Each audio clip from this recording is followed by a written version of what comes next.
Right, welcome back. Hope you had a good break. Taking in the 16-year-old like a violin and other fine spirits. You find that in this line of research, you tend to do a lot of research, if you know what I'm saying. There'll be lots of research later, tomorrow, and believe it, by tomorrow, you're going to need it. So, let's go to the second part of this, because this is where it gets even more exciting. It may come as a surprise, or maybe it's no surprise at all, that there are new temples appearing that are using identical principles that we've just discussed to encode information into the earth, and they're also transferring a potential healing code to living things. And I'm talking, of course, about crop circles, crop glyphs, whatever you want to call them.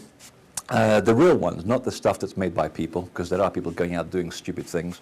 I'm talking about the real stuff, because these things are energetic fingerprints. What you're seeing here is the result of an energy that's interacted with a physical object, for example, barley. And there are actual energetic properties in crop circles that reveal identical principles that are used in temples as well.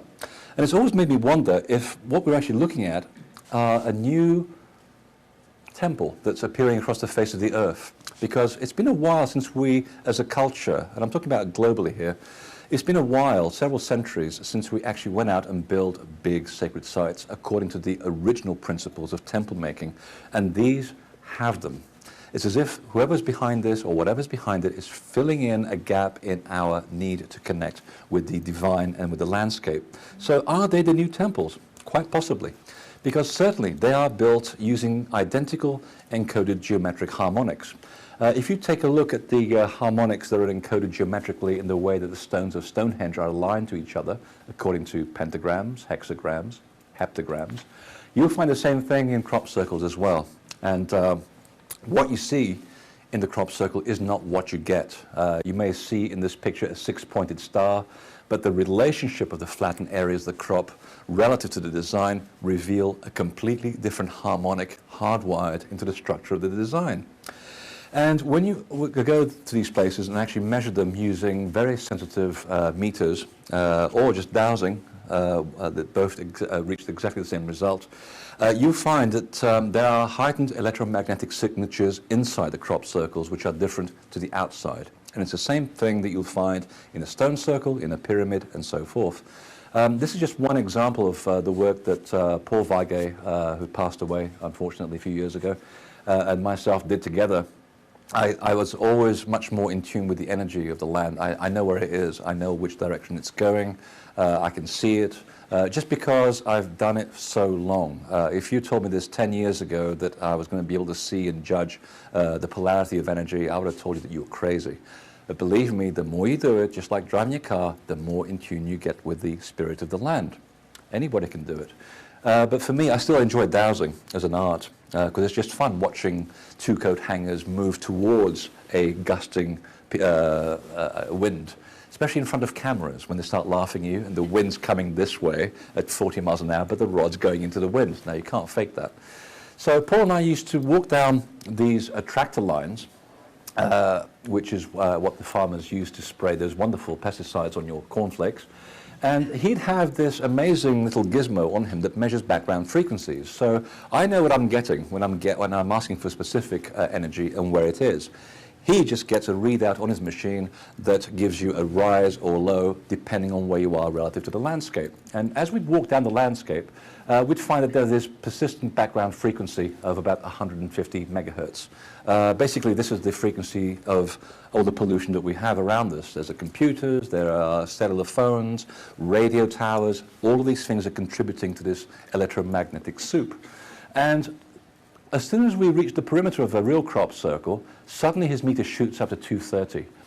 And then it goes down and up and down and up and down, as if you're actually walking into a wave which has a crest.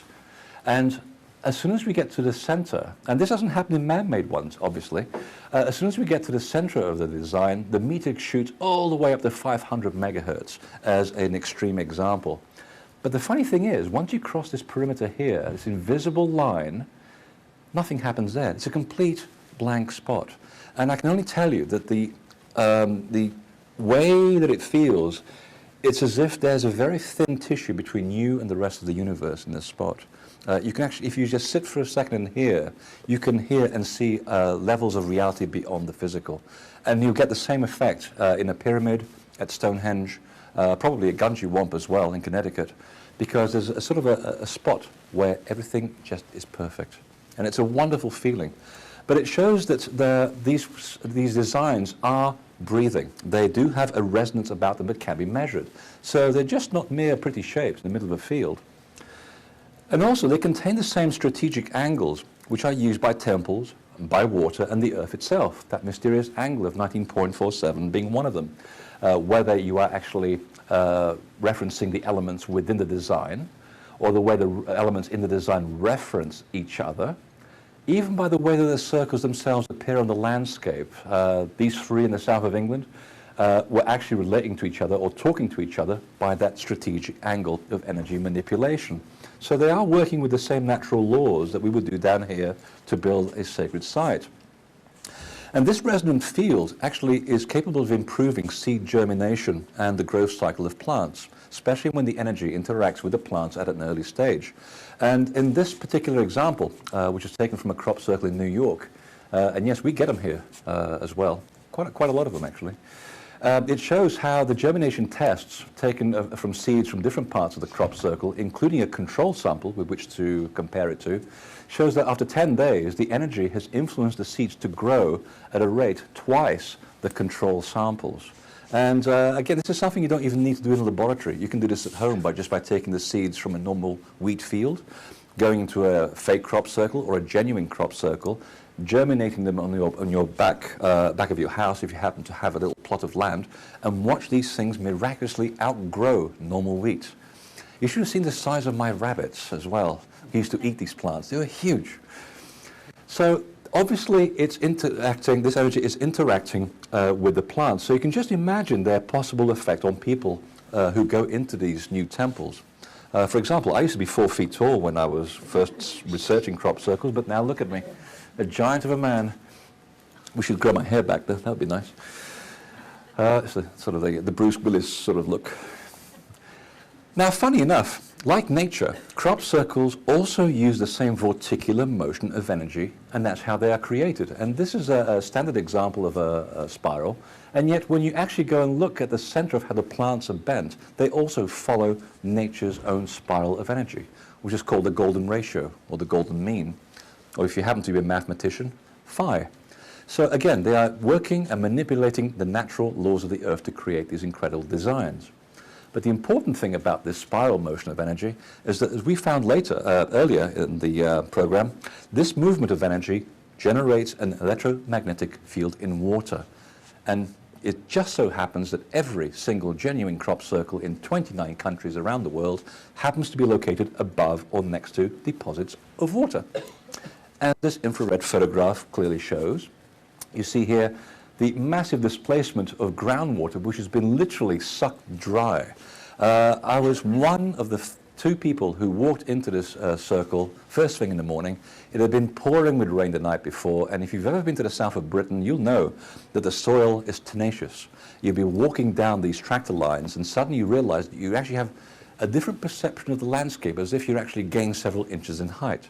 And when you look at your feet, you find that the ground is full of clay and it sticks to the soles of your feet. And as you're walking, you're actually getting several inches. It's an amazing effect. You feel like you've actually been, I don't know, decompartmentalized and transported into a different reality. But actually, it's your feet getting caked with this viscous mud. And yet, the moment you cross into this crop circle, you pick up the soil, you put it on your hand, you blow it off the palm of your hand. It's bone dry. The energy that's created this has completely sucked the water out of the ground. And one thing led to another, where we began to realize, was there an interaction between the crop circle energy and water? Because not only were they appearing all over the world in places where are deep deposits of water under them, but also there was some interference going on with people.